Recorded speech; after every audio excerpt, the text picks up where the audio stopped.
Como esconderam a Sofia, que é o Espírito Santo, mas todas as religiões ocultaram para manter o O patriarcado. que você faria se descobrisse que a maior conspiração espiritual da história não envolve apenas poder, dominação ou controle, mas sim o apagamento meticuloso de uma verdade ancestral, a existência do rosto feminino de Deus? Se isso soa perturbador, é porque deveria ser. Por trás dos altares, dos concílios, das catedrais e dos livros canonizados, existe um silêncio ensurdecedor. Um silêncio que não é acaso, é projeto, é a arquitetura do esquecimento. Talvez você nunca tenha ouvido falar disso, mas, no idioma sagrado do hebraico e do aramaico, a palavra usada para espírito, ruach, é feminina. Sim, feminina. E não é uma sutileza gramatical. É um lembrete cósmico, uma pista que atravessou milênios de ocultamento e que de alguma forma sobreviveu. Se o Espírito Santo, desde sua origem linguística e mística, tem gênero, e se este gênero é feminino, então quem ou o que realmente foi apagado da nossa percepção espiritual? O que você está prestes a descobrir não é um simples conteúdo informativo. Não é uma tese, não é uma hipótese, é uma chave, um código que ficou escondido nas frestas da história, nos textos que não te contaram, nas palavras que não te ensinaram a decifrar. E há um motivo para isso. Porque reconhecer o Espírito Santo como mãe não apenas desmantela os pilares de uma teologia construída sobre o desequilíbrio, também implode os sistemas que por séculos alimentaram o domínio do masculino desconectado de sua contraparte sagrada. Imagine então que tudo o que te disseram sobre a Trindade, Pai, Filho e Espírito Santo, seja apenas uma versão truncada de uma verdade infinitamente mais profunda, mais bela e mais perigosa para as estruturas de controle espiritual. Existe uma noiva oculta, um aspecto divino que foi silenciado, suprimido, enterrado, mas jamais destruído. E é justamente agora que você chega aqui. Talvez não por acaso, talvez porque sua alma sempre soube que havia algo faltando. Algo que te chama há muito tempo, do outro lado do véu. E se eu te dissesse que este véu está começando a cair? Se você permanecer comigo até o fim deste vídeo, atravessaremos juntos um portal oculto, um espaço entre mundos, onde o que foi esquecido volta a ser lembrado, e onde a face feminina de Deus deixa de ser mistério, para se tornar revelação. Permita-me me apresentar antes que avancemos ainda mais fundo.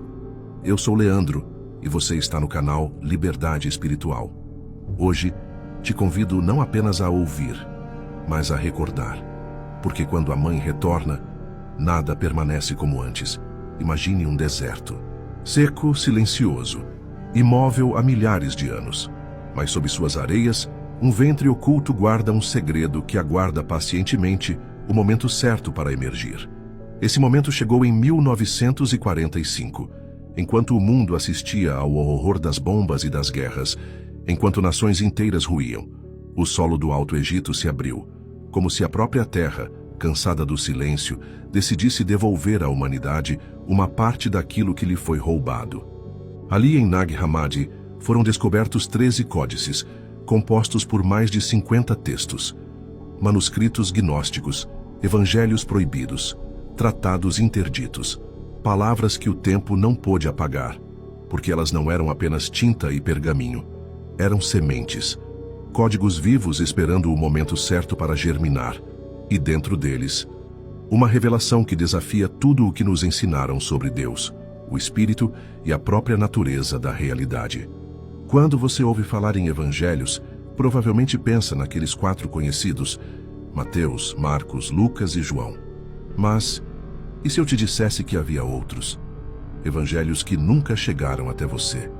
Evangelhos que carregam vozes que foram silenciadas porque diziam o indizível. Entre eles está o Evangelho de Maria. Sim, Maria Madalena. Não como pecadora, nem como coadjuvante, mas como a portadora da verdadeira gnose, aquela que compreendeu o que nenhum dos apóstolos foi capaz de entender. O texto é claro. Ela não pergunta, ela responde. Ela não é ouvinte, ela revela. E isso não era apenas inaceitável, era perigoso, porque Maria, no evangelho que leva seu nome, representa a noiva oculta, a contraparte perdida, a Sofia encarnada. Outro texto, o Evangelho de Filipe, traz uma afirmação que até hoje ecoa como um trovão na tradição esotérica. E a companheira do Salvador é Maria Madalena. Mais que todos os discípulos, ele a amava e muitas vezes a beijava na boca. Mas não é um beijo romântico, é o beijo gnóstico, símbolo da transmissão do pneuma, do sopro espiritual, da centelha divina. Um ritual de comunhão espiritual entre o Verbo e a sabedoria, entre Cristo e Sofia, entre o Filho e a Mãe oculta. E então surge o Pistis Sophia, uma obra monumental, um tratado místico onde se revela, sem disfarces, o drama cósmico da queda de Sofia, a sabedoria divina e sua busca desesperada pela luz perdida. Não é uma história, é um mapa. Um espelho da própria condição humana, a alma exilada na matéria clamando por retorno. Mas não para por aí.